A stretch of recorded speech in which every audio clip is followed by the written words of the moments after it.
Phone hacks. Hey guys, if you are looking for a new podcast, check out the Phone Hacks podcast with comedians me, Mike Goldstein, and Nick Capper. Yep, yeah, it's a podcast where we go through each other's phones, and we also have a special guest. We go through their phones, so the results are both cringy and funny. Also sending hacks from each other's accounts on Twitter, Facebook, and Instagram. It's been ruining our lives, but it's been highly entertaining. So make sure you get in on it. It's on the Nearly Network as well. Check it out. Yep, please check it out because we've sacrificed a lot. Phone hacks. The Debrief is supported by Beyond Rest. Beyond Rest provides the most relaxing flotation tank experience in Australia. Locations across Melbourne. Visit beyondrest.com.au. All right, yeah, we'll be in touch.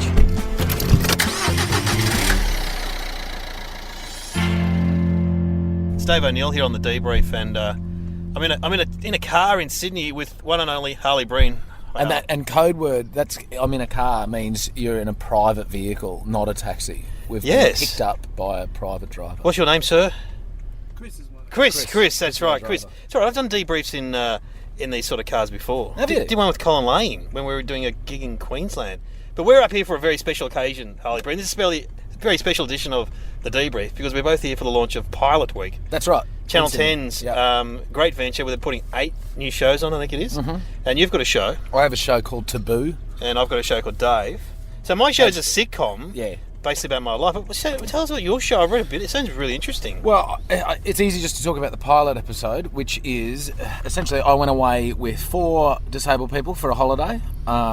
Where'd you go? We went to the Southern Highlands in New South Wales. Oh my gosh. To Barrel. Barrel's nice. Not to Barrel, but anyway, that was near there. And I think that was the closest I think they film town. a lot of those Biggest Loser sort of shows in Barrel because it's close to Sydney.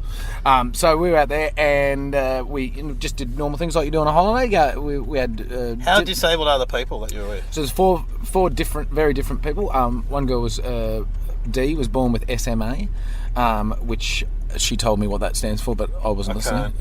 It's child version of motor neuron disease. Oh, okay, cool. Yep. Well, not cool, but yeah, I know what you mean. And then there's Sam, who had a car accident, had 2 car accidents actually in 45 minutes, which is official. God. And she is paralysed on one side of her body, like a stroke victim. Jace went to a trampolining centre and I always wonder about them. Jumped off a trampoline into a foam pit, did a couple of flips, and he is a complete paraplegic from the sternum down. And Qua was in a high-speed motor vehicle accident as a passenger and lost both his legs. Oh my. The driver is a vegetable and the front passenger died on impact. So you've got to hang out with them and then make humour with them. Yes, and then, so I hung out with them for the week. 85% of the show is the documentary of us just hanging out and going. We went on a couple of excursions and had dinner and played pool and played croquet and things like that. Yeah. And then 15% of the show is stand-up where I perform material based on them, their stories and our experiences together, and I perform it to them and their friends and family. Oh, and how'd that go? That would be very nerve-wracking. I actually, look, I don't know what they've cut up and what they've put in the show because they only needed about 7 minutes of stand-up. So I performed on the night for about 50 minutes and about 20 to 30 minutes of that was on brand. Gee. And honestly, it's one of the best gigs I've ever done. Yeah, right. Because the stakes were so high, the nerves and the energy in the room was so high. Everyone was both nervous and intrepid about what I was going to do, as I was. I was my own warm-up because there was no other way to do it because I needed to ingratiate. I remember you told me that. You're going to do the warm-up, Well, I need to ingratiate myself it's a great idea. As possible. It's a great idea. When I go on TV shows, I used to always go in the ad break and go, guys, my mum and dad are watching, just laugh, I don't care. If you don't find me funny, please laugh. Just make it look like I'm succeeding. Yeah. So the audience were amazing, and because most of them, I would say the vast majority of the audience were friends and family, it was like doing a really soft roast, basically. Okay. And so this is a Scandinavian format, is it? So this is from Belgium. Oh, Belgium. So is it a Belgium comic who does it over there? Yes. Or? So he's done. I believe he's certainly done one series. Maybe there's 2, but he's done episodes like terminally ill, obesity, I think Refugees? He did a racism one. Maybe it Right. was refugees. Yeah. I believe there was possibly a trans one, and that's definitely being floated as a possibility for us if we go to series. Yeah. But yeah, anyway, it was a raging success in Belgium, and 17 different countries bought the rights to it. And Australia was one of them? Yeah, and then I've become the face of it in Australia. Well, in a way, you're a perfect choice because you're funny, but you also got a lot of heart. You're a big-hearted guy. I'm a big-hearted man. I've heard that said about you. Oh, have you? Yeah. Who's been saying those things? I'll find them. One of the guys at Channel 10 said, Harley, he's got a lot of heart. He's got a lot of heart. And it's true. And so when they approached it, how did you take the launch of Pilot Week? Because we're part of the, as I call it, the Hateful Eight. Some of the eight white men. For people that don't know. No mention of Sam Dastyari there. Well, he actually said to me, well, I don't even know him, but he did ring me up and said, being called a white man is the best thing that's ever happened to him. He said, you should see what they call me normally. Yeah. Look. So what most people don't know, when it was released in the Herald Sun and the Telegraph, they had a photo of the 8 people that were fronting the shows. Yes. And they're all essentially white men. Yes. Me and you being one, Rove, Kyle, Heath, Franklin. Yeah. But I mean, some of the photos are incorrect because Heath, for example, is in an ensemble show. He's on an ensemble cast. And I've got a cast. And I've got Emily Tahini as my wife. I've got Geraldine Hickey in my show. And essentially, the through line, the glue that holds the stories together is me in the show. So each episode, the only constant will be me. So you look. Yeah, but you're dealing with an incredibly diverse. Exactly. People that have never been seen on TV before. Some of these people. The concept of the show is diversity. Yeah. So yeah, and I made a joke in the pilot episode, which is, and as an able-bodied straight white man, what better person for the job? And they put that in the promos. So where were you when that? So it was a Sunday when that photo came out in the paper. And one of my kids was going through the paper, and he goes, "Dad, you're in the paper." I'm like, "What?" And I saw the launch of Pilot Week. I went, "Oh, great!" And I just went, "Oh no." Yeah. Well, and my wife said, "What's wrong?" I said, social media backlash, and she went, "Oh no, where are the women?" I said, "Yep, yeah, where are the women?" Yeah, well, I was on a cruise ship with Heath Franklin. That's amazing. And you've done cruises before, No, have you? no. Well, you go in and out of reception, yeah. and so all of a sudden my phone would just go off because there was a whole Twitter feed that I was tagged in, and I was like, "What's going on?" Yeah. And I had no idea that it had been launched and announced, Yeah. and I also didn't have a real clear concept that I was involved in Pilot Week. Really? I knew that I was. I didn't know some of the other shows. I knew you were doing one because you told me. I knew Troy Kinne was doing one. That's right. But that was about it. That was about all I knew about. Yeah, I didn't know that it was. Well, I guess what I mean. I knew that my show was going to go up during this period of time, but I didn't know that it was going to be pitched as this complete package. Yeah, right. Thing, Yeah. The only connection I've got with your show is that I know you. Yeah, that's it. I know. I don't know. Same with Heath. He's one of my closest mates in comedy. I didn't even know anything about his show. I didn't even know he was in that show. No, I knew there was a sketch show. And they used a picture of Chopper, not even Heath. He's not even doing Chopper in the he's show. not even. I know. But they could have rung up me, whoever they are, and said, "Have you got a cast photo of you and your wife, or me and Dulric, who's my mate in the show?" But no, they just used old stock photos. One of me's 4 years old or 5 years old. Well, they could have used, the same as mine, and they could have used me in a picture with 3 people in wheelchairs and 1 person that's double amputee. There we go. There you go. That's a diversity right there. A good image, but so it was. So you're on a cruise ship, and Heath lose his mind. Oh, Heath was all right on the cruise ship, I think. He could kind of keep separate of it a bit. I think it started to get a bit much when there was show after show having a go. Yeah. Yeah, of course. Now, what do we expect tonight? We're going to a hotel, and they're going to get people from each show up. Well, this is another surprise to me. I didn't know this. So my management were like, "Hey, do you want to go to Sydney and have a drink with everybody that's doing this Pilot Week?" I'm like, yeah, fucking all right. I thought it was a party. I'll go and have a party. And then they go, "Oh, we've just sent you through the schedule for the party." I'm like, what sort of nervous fucking party needs a schedule? Hors d'oeuvres come out at 5. It's when you're on stage. Hold on, what am I on stage for? I know. You're being interviewed in front of everybody. Oh, that'll be a good crowd. Who's doing the interviewing? Angela Bishop. Oh, well, she's nice. She's lovely. Yeah, I know her. I've met her a couple briefly. of times before. Yeah. She knows what she's doing, certainly in the realm of entertainment. But anyway, so we'll do that, I guess. I'll have to hold off the gas a bit so I can answer the question. But one of the questions apparently I'm being asked is how I coped with the morality of the jokes I was doing. What? Morality? Yeah, well, I suppose she's saying you're making jokes about people in wheelchairs, but But they're sitting in front of you and you've hung out with them, so Well, there is but no... there's a difference between making jokes about people in wheelchairs and making jokes about 4 people that I got to know. Yeah, exactly. There's a huge difference. Of course there is. They're making jokes about your friends. Yeah, your that's family. right. Well, that's what I do as a stand-up. That's what you do. Yes. We're quite similar in that respect. We do autobiographical, We do. introspective comedy. We do, and all that'll be on show tonight. Yeah. I don't know what she's asking me, so I assume, where did you come up with this idea? Well, it's based on my life. Maybe I'll just do that. I'll do that. You know, occasionally on radio, you've done radio, where you get that person who just stonewalls you. Yes. That gives you yes or no answers. yeah, like the person I'm thinking about is Avril Lavigne. Oh.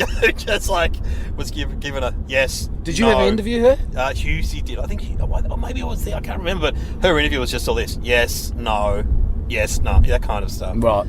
Skater boy. I had a skater few girl. of those. Oh, anyway, keep listening to the debrief. I'll check in with some other people that are there at the launch, and I might talk to you after the launch, All right. Harley, Great. when you'll be freshly lubed up. I'll just be half cut. Yeah, that's what I mean. I don't mean like lube. I mean like alcohol. And of course, your show's called Taboo, and it's on the Tuesday. It's on next Tuesday, basically. Yeah, This time next week. Tuesday. Yeah. 8:30, Channel 10. Yeah, and prime then, time. And then it'll be on all the catch-up stuff on Channel 10 too. Yes. So it sounds like a great show. Good luck, Harley. Thanks, mate. Not that we're competitors, but No, not at all. we are. Well, both of us will get a series. Dave and Taboo. Yeah, that'll be it. Hey guys, this is a great sponsor. The Debrief is supported by Beyond Rest. Now, if you want to get into a flotation tank around the Melbourne area, this is the place to do it. I've had a crack and it's very relaxing. Beyond Rest provides the most relaxing flotation tank experiences in Australia. Locations across Melbourne. Visit beyondrest.com.au. On with the show. It's Dave O'Neill and I'm back on the Debrief, and I'm in my hotel room now, and I'm joined by Troy Kinne. How are you, Troy? Oh, it's great to be here. Isn't it? Is it what? Well, this is a good room. This is impressive. Mine's not like this. Oh, really? No. Does this mean my pilot will get up and yours won't? I'm starting to get that impression. And so what is your show? Is your show... Because, I remember seeing your show on Seven Mate. Yeah. And is it an extension of that, or...? Yeah, basically, it's obviously tried to keep the same sort of style and the same tone, if you will. But it's got some live elements now, so... Are you doing live sketches? Yeah, so there's me, we sort of adapted a bit of Key and Peele, a bit of Dave Chappelle. So it's got me doing some, we call them rants, it's essentially stand-up. But I don't really throw to any sketches. We try to keep it all... Yeah. So it's all content. But there is some live sketches as well. And every now and then, I'm talking already as if it's a series, but in this particular episode, we made it clear we can have a special guest on to play a game with. Oh, did you do that? We did that with Millsy. Oh, great. Yeah. So we played... it was a game that Josh Lawson and I did with each other about 5 years ago when we did a podcast. You were friends. Yeah. He's Hollywood now, isn't he? Yeah, so we did a podcast before podcasts were actually cool, so... And before... But the thing is, people can listen to podcasts now because of smartphones. But back then, it was really hard. Nah, yeah, it was like we were trying to land something on the moon, the setup we had. And the game, well, back then we called the game 10 and 3 for the purpose of the TV show. It was 5 and 3. And all it is I got to ask Millsy 5 questions. He's allowed to pass on 3 of them. Once he uses all his passes, he has to answer. So it's sort of like a chess game of how bad are the questions going to be. So, Did one involve Paris Hilton? Yes. Did he pass on that, or...? Yes, I think he did, yeah. Yeah, fair enough. He did, yeah. He didn't even let me finish the question, actually. But the one I did with Josh Lawson was a fact. That was back when he was going out with Rachel Taylor. Oh. And she was on the TV show. This is just to give you a good example of what the questions are. She was on the TV show Charlie's Angels. And I knew he didn't like the show, but she didn't know he didn't like it. Oh, my God. And so we set rules aside. We set rules up as we were starting the game. I said, so your main rule is we're not allowed to talk about Rachel. He goes, yeah, well, it's nothing to do with her. Why joke her into this? I said, all right, question 1. Do you like the show Charlie's Angels? And he squirmed for about 2 minutes before he actually answered. He said yes. And I know she heard it. Is he still in Hollywood? Yes, but he comes back and forth now, so he's looking to do more work over in Australia. Yeah. He did Pilot Week, didn't he? Yeah. I heard, not this Pilot Week. He did their pilot. Oh, sorry. Yeah, of course. Yeah, he was. Well, here's the example of what we got to set ourselves up for: the cutthroat industry. He did a pilot that got picked up, and he's like, "Oh, awesome! This is in one phone call. Oh, hang on, you haven't let me finish, but they're replacing you with Max Greenfield." Whoa! And Max Greenfield's from The New Girl? Yeah, The New Girl. So basically, it's mate, that's like really good news and really bad news in 10 seconds flat. So it's an example of if you do get to that point where you've got a lot of pull and power. So the network offered that they wanted Green Maxfield from the start. He said no. Then they came back to him and said, oh, it's been picked up as a series. He said, okay, I'll do it. Oh, that'd be so hurtful. So hurtful, but yeah, I suppose you just got to pick up your... What other Josh Lawson stories have I got for your podcast? I'm interviewing basically Josh Lawson by, what's that word? By proxy. By proxy. I'm trying to remember, because I always reminisce on this podcast where I first met you, and I was sitting in my hotel room waiting for my hamburger. The Tough Life. Oh, it is here, sorry. That's here, right? Yeah. It was okay. It's got a wholemeal bun, which is... Oh, yeah, that's not a good start, is it? And also downstairs in the bar, it's all vegan food. Is it? Yes. That's why Natalie Tran's agreed to come. Oh, at least you're vegan. Yeah, she's coming tonight. Well, I don't mind vegan food, but I do like the choice of... I said, does anywhere around here serve meat? And the guy goes, no. Okay, well, whatever. Anyway, I'm pretty sure I met you at Jeff Phillips' gig downstairs in Toorak. Oh, wow, yeah. Where for people that 99.999% of people don't know Jeff Phillips, no. Despite the fact he won a Logie for Best New Talent in 1978. He used to host a talent show on TV, but he was a guy who ran a comedy gig, and he had he was sort of always very well dressed and very well spoken. Suave, wasn't he? Yeah. And he'd always say, "Hi, David, how are you?" And he always put his arm around your wife or girlfriend. Yeah. Put his arm on their lower back, and then he go, "Hey, Jeff, how you going?" "Yes, mate." And anyway, I reckon I saw you do stand up, because I remember thinking, that stand up's so good that some of it must be stolen. Yeah, I remember. Yeah. I think it was Hughes who said that. Well, yeah. Then when I got to do your Wednesday wacky segment, that was sort of my first big Nova big break on Nova, when it was Hughesy, Kate, and Dave. And I remember you saying to me, if it's a compliment, that Hughesy said, yeah, he's got some good jokes, they must be stolen. Yeah. And the one I remember is that you were talking about drinking poison, and you said to your girlfriend, you'll probably drink diet poison. Yeah. Well, I got accused online of stealing that off Hughesy. Because so what I did was I sent the segment from your show to him, and so this is back when I cared what people thought of me. And said, okay, well, explain this. Why is Hughesy letting me do it on his show sitting next to him? Yeah. What did we do on Wednesday Wacky? What did we do on that segment? It was just sort of, it was the equivalent of, like when, Rove, Letterman and all that, you have a stand-up spot, because we didn't really have that in Australia. It was sort of good, because you just would bring... stand-up on the radio. Yeah, we did too. Spot, yeah. So it was like a 3-minute spot. That's right. It was great. Oh, you've got a good memory. Well, see, the thing about radio is that I somehow crammed just 7 minutes set into a 3-minute spot. Yeah. Well, we all do that. And boy, haven't you... So what year did you start? You must have started... 2004, I went in Raw Comedy, yeah. So I was about 24 or 5 when I started. My age when I started too. But you quickly... I've interviewed Thornton before on this, and Seagate. You were part of those guys. Yeah, we started the same. And Monty... Tom Segan and I did it our first gig on the same night. And I thought, he's been doing it a while, and he thought the same about me. Oh, really? We sort of became friends after that. Yeah. It's interesting because you kind of, for want of a better word, you're from working class backgrounds. Yeah. So you're from Sale, and he's from Wodonga. Both sort of, yeah. Well, his dad's a dentist. I bet you your dad wasn't a dentist. No, my dad's a technician, worked on the oil rigs. But it's funny when I've gone to Tom's house and met his friends. It is like a Bizarro Seinfeld episode where his friends are all the same as mine. They're just a bit nuttier. Oh yeah. A bit looser. Yeah, Aubrey Wodonga up there. They are a bit looser up there. I don't know why. I don't know what it is. Maybe because it's hotter. Yeah, that'd be it. And so, but see, because now you get. I mean, I know you tour the country with your live shows.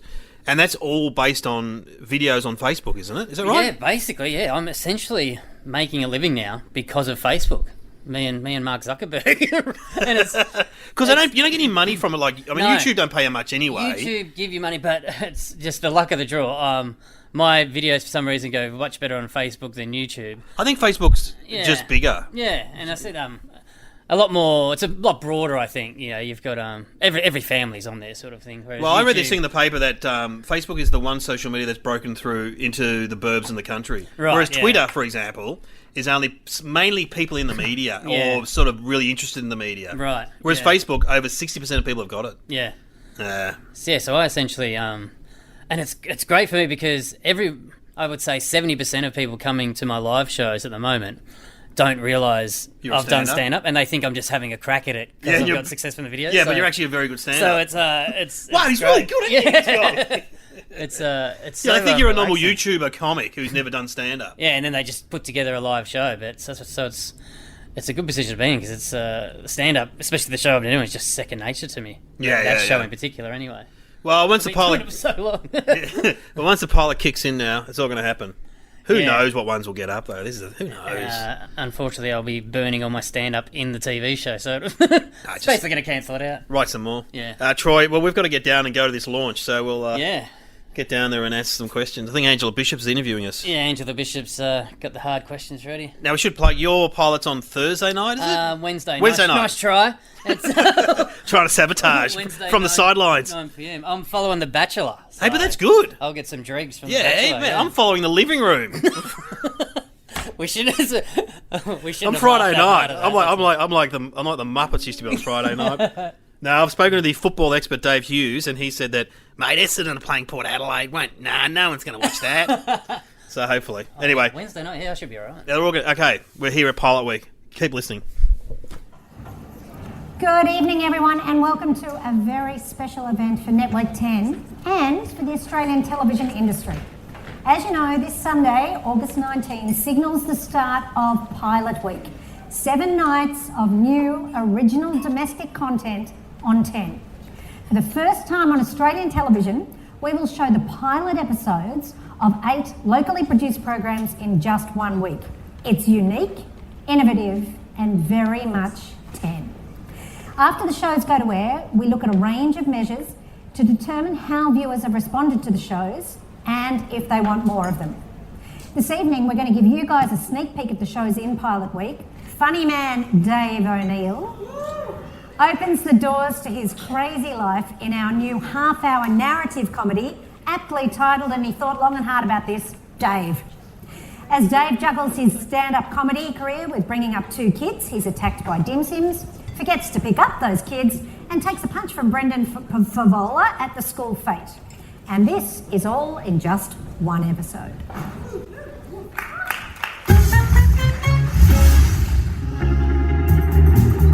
Ladies and gentlemen, please give it up for one of the legends of Australian comedy. He's a hero. Ladies and gentlemen, Mr. Dave O'Neill. Oh, what's going on? School, Dad. I'm hungry. Yeah, what about that Brendan Favola, though? Oh, they say he's in shape. He's in shape, all right. It's just a round one, you know? That joke normally kills. Hey, Dave, Brendan's from this club. We love him, mate. Talk about the pot calling the kettle fat. And that's his mum. You bastard. Don't come hanging shit on my side.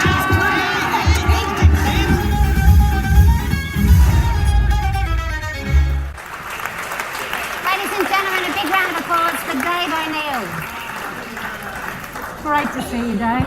Great to see you. Yes, I am wearing the same shirt. I was just going to say. Branding or I'm too poor, but I love the way we're all sitting down the front. It's like being back at school, and Rove and Peggy are like the school captains, and I'm like the guy's going to win the most improved award. So anyway, it's great to be here. You've invited us into your world. Yes. How true to life is it? How much of it is... Very true. I did a football club where I insulted an AFL player, and his mum was there, and they threw dim sims at me. So it wasn't Brendan Favola, it was Lance Whitnell, or Lance Schnitzel, as Brendan Favola calls him, but Brendan played with him, so I was too scared to ring up the actual Lance Whitnell, because he's a big guy, so I rang up Fev instead, and he said, I'll do it for $2,000 cash. I said, no worries, you're on, so that's how it worked. And hence the same shirt tonight. Exactly. So, tell me, you made this yourself. This is a real passion project for you. Yeah. So, I mean, the thing is, I've been on, a lot of people will recognise me from, like, Spicks and Specs. I've been on 53 times, whatever. And it's still on every night. My mum watches it and she goes, you're on again. It's Katie Lang, Mum. It's not me. So, seriously. She's got a constant Yeah, craving. there's only a constant, more like KFC Lang when you look at me. But anyway, I've got a constant craving right now. But anyway, so I've been on a lot of TV shows, but I always wanted to do my own show. And so I thought, why don't I just make it myself and stuff? And that's what I did, because at this stage of my career, I do get asked to be on a lot of shows, but they're often based around my weight. And for example, I got asked to be on Celebrity Fat Camp. I don't know if you remember that one, but and the pitch to me was, we take 8 celebrities to a remote bush location. You've got to fight for your food. So it's like a cross between The Biggest Loser and Survivor, basically. Yeah. So I said I'd love to do that. I'd love the kids to turn on the TV and see me wrestling Magna to the ground for the last chicken wing. That'd be awesome. So these are the sort of shows I was getting offered, so I thought I'll just make my own. And can we learn any life lessons from Dave? Oh, no, it's work-life balance stuff. It's just, try and remember to pick up your kids. Yeah. Is a good one, which I often forget. Sure. So everything in Dave has actually happened to me. I mean, I haven't been punched by a footballer yet, but I've got close, that's for sure. And it's only days away, certainly. Who knows? It could happen. It could happen tomorrow. I'm doing a footy club on the weekend. It could happen at any time. And the concept of Pilot Week, was this something that excited you? I was so excited. I think it's a great idea. I don't know why they haven't done before.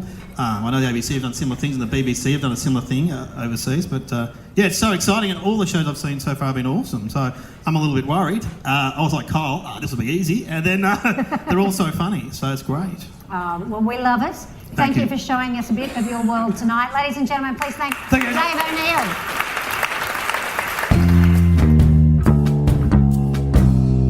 I'm here at the launch of Pilot Week with Stuart Daulman, who's part of Skit Happens. How are you, Stuart? G'day, how's it going? Yeah, we're standing in the disabled toilet, which is not a great place, but it's sort of the only quiet place around here. Yeah, it's busy and bustling. Everyone's networking out there. Okay, you should be into it, mate. Kyle's here. I think it's Kyle. Kyle Sandler's has turned up because he's got a show called Trial by Kyle. He had a bodyguard. Really? Yeah, he had a bodyguard, apparently.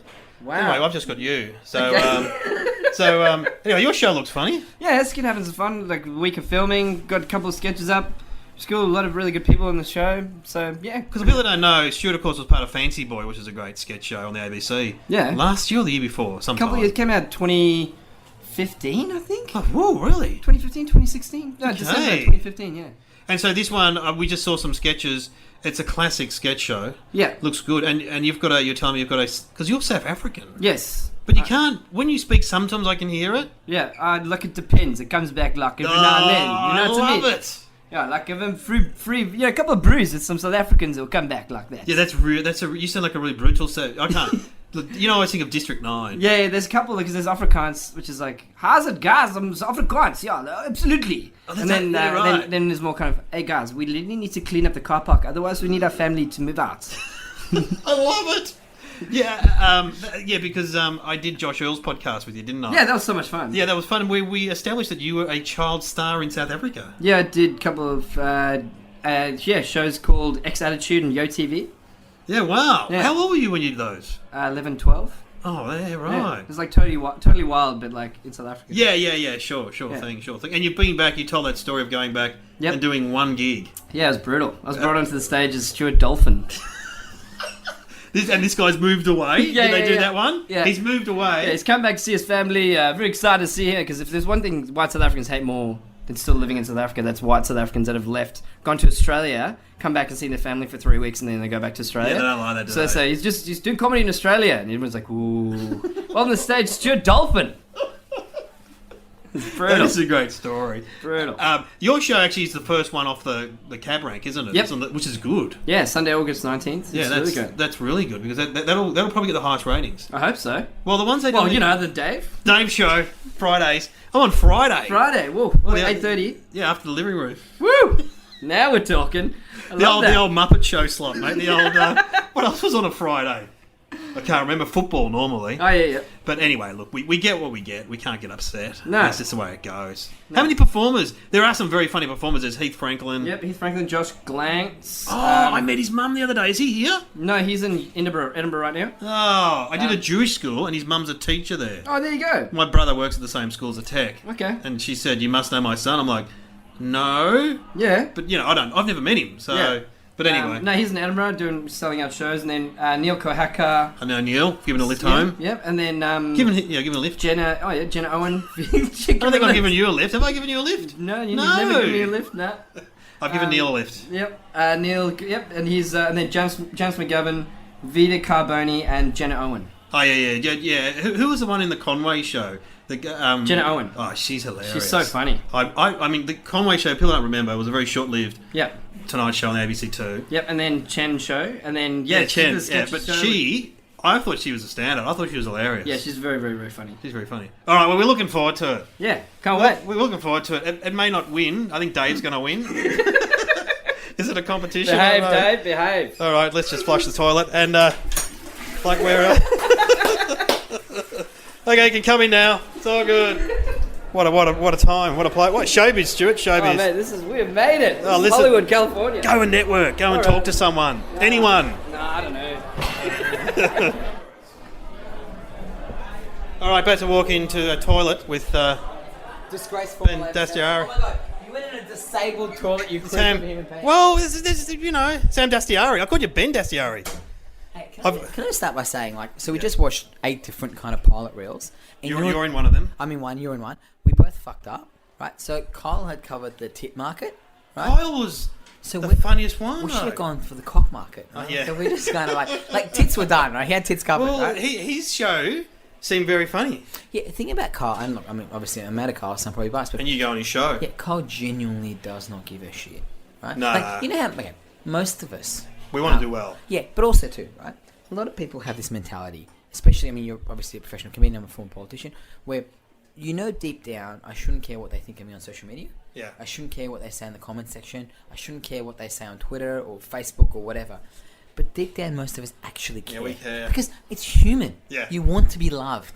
Right? You don't want to be hated. No. Karl has this ability, and this is what makes him, it's a Sydney shock jock thing. I think Alan Jones and Ray Hadley are the same. It's what makes them so successful.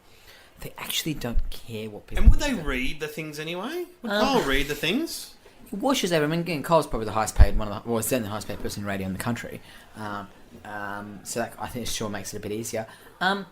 Look, enough about Kyle. Yeah, What about you, Sam? You're doing a show. I'm doing a with show. Disgrace. And it looked funny. It's a panel show. Well, thank you. Well, it's not really a comedy, but I've got to panel say, show. it feels very weird being in a toilet with you with a sign that says Wool Loo Moo Loo. Woolloomooloo. That's where we are. Oh, Woolloomooloo. Okay, wow. Cool. English is my second language. You're Sydney, aren't you? I am Sydney. I live a few blocks away. But yeah, Woolloomooloo. So there's a picture of a wool, a loo, a moo, and then a loo. Pretty good. Is this like your kind of pickup routine? Yeah. You just get guys in fucking disabled toilets, so you just lock the door, by the way, I noticed. I haven't locked the door. Can I just say I'm flattered, maybe even a little curious? No, yeah, it's cool. No, I'm just... No, so look, we made a very different show. Yeah. And I think you're on my path, this whole thing was going to be different. So our initial idea was, I was going to make an underground show. Right? Yeah, just like for Facebook. man. Yeah. And then we got really lucky, and I spoke to 10, and then ended up being this thing, and we ended up falling into Pilot Week. Because the other idea was meant to be that this whole idea of Disgrace, so I was going to make like an adult children's book about Disgrace with like cartoons. Yeah. And you know who was going to be the cartoonist? No, who? Tommy Daslow. Oh, from the Dum Dum. From the Dum Dum. He's a great cartoonist. He is. And then I kind of got lazy and didn't you've get been on to their it. podcast. Yeah, look, I love them. Yeah. I mean, like that's I think that is probably the overlap of my world and your world. Is those guys? Those guys. I think. Can I say? They are the world's greatest podcasters. They are. And the world's shittest stand-up comedians. Oh, come on. They're so lucky that they found, there's a saying, I think it's the Harvard business model, which says, what is the core thing you're really good at? Oh, yeah, right. So they think they're really good at stand-up. They're shit at stand-up. They are so good at podcasting. Their podcast is incredibly good. Yeah, and it's the popular. best. It's Yeah, popular. it's amazing. Oh, I don't know it's what more the popular numbers than this one I'm doing in a disabled toilet with you. Yeah, that's So you're on, what night are you on, Sam? Sunday night, 8:30. It's going to So be we're cool, first. man. Thank you. Love you. It'll be awesome. All right, shall we leave? Let's go. All right, get out of the toilet. You're a former politician. Says that to all the boys. We weren't doing anything there.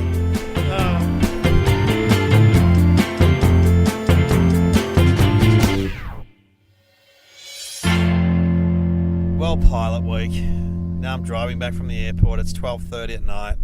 I've flown back. There's no one with me. I can't ask my questions to anyone. I've been in a toilet with Sam Dastyari. I've been in a hotel room with Troy Kinne. I've been in a car with Harley, Breen and Stuart Daulman. Had a chat in the toilet. The toilet was like my office. I was like Fonzie for a minute there. Anyway, it's all exciting. I'll ask myself the questions. What went well tonight? Well, basically we had to get up on stage with Angela Bishop and be interviewed by her, and I was wearing the same shirt that I wear in my show, and they showed a clip of the show. Then I got up in my same shirt. It's just a red check shirt, and everyone went, that got the biggest laugh for me. What didn't go well? Some of my joke. I tried to be funny because I thought there's a big crowd here. Let's just, I may have slipped into some stand-up. No, look, it went okay. But it was weird. We were all sat down on seats. They said, you're part of the talent, you've got to sit down the seats. So I was sitting next to the lawyer from... she's on the Trial by Karl show. She's a barrister from... Maybe the Housewives of Sydney. She's from some show. The Bachelor. Oh, she's a bachelorette, she said. I sit next to her. On my other side was Rove, who I know because he's a former Melbourne comedian. Then next to him was Sam Dastyari, Harley, Breen. We lined up at school, and I got up and I said, "This is like lining up, sitting in a school assembly." It was like sitting in a school assembly, and then you get called up on stage, and Angela would interview. Anyway, when any organisational hazards have got in the way. Oh, look, they played a clip of my show, Dave, and I would prefer them to play the trailer, which, have a look. I'll put it in the notes of this podcast. It's a good summation of the show, and it's funny, it's quick, it's funny, sums up the show. You see everyone who's in it. There's, Dilrook, friend of the show, Glenn Robbins, Sherilyn Hickey, friend of the show, Dave Thornton, friend of the show, Bulky Tolkien, Dave Tolkien, friend of the show. Anyway, look, there's a lot of people in it. Emily Tahini. Have a look. It's it's on Facebook. It's going bananas. How can we do better next time? I'll have the event in Melbourne, probably, so I don't have to go to Sydney. Anyway, it's up to me to choose a song. This is exciting. Well, you know what I'm going to do? The Dave Show, which is on Friday the 24th of August. Tune in 8:30, and if you can't see it then, watch it on 10 Play, please, because they're going on the reaction of people, and put some comments. Don't say, this is fucking shit. Don't get on Twitter and say, I fucking lasted 3 minutes. Please don't do that, all right? Because I'll be at home watching the show with my kids and wife. Please don't make me cry, all right? And I'm not going to cry. I'm not going to look at social media. Cut to me glued to it. Oh my God, they're hating my shit. No, okay. And I'll see you again for the debrief. I'm just alone in my car. It's a bit weird. I don't want to be seen talking into the microphone. I wonder if you get pulled over for this. Anyway, here's some rocket science. Tune into the Dave Show. Have a look. All right. I'm not going to mention it ever again. Maybe.